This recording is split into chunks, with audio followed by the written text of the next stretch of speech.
Yr ail wedyn. Drws nesa I Victoria Costello.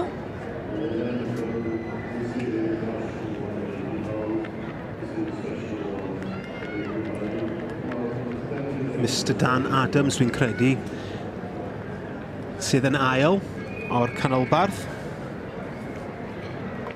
Canolbarth Lloegr. Ie.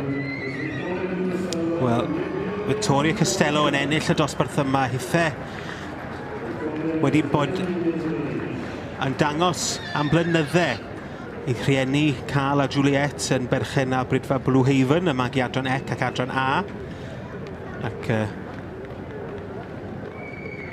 y llun holl bwysig yna ar gyfer y seld adre ar y llaw chwith y beirniad Mrs Liz Thomas. A Mr Brian Foster sydd yn noddi'r gystadleuaeth yma.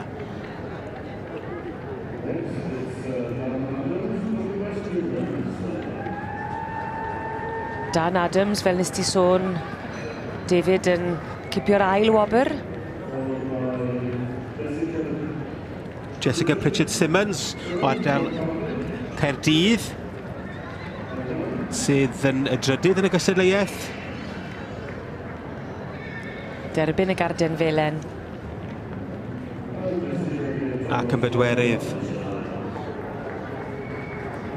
Dyma ni Jessica Rhian Thomas o Sir Gar. A'r profiad i'r pedwar I ddod trwy'r rhagbrofion y gas I cynnal yn y cylch cyffyle cyn cymwyso I ddod yma i'r Pencampwriaeth yn y prif gylch.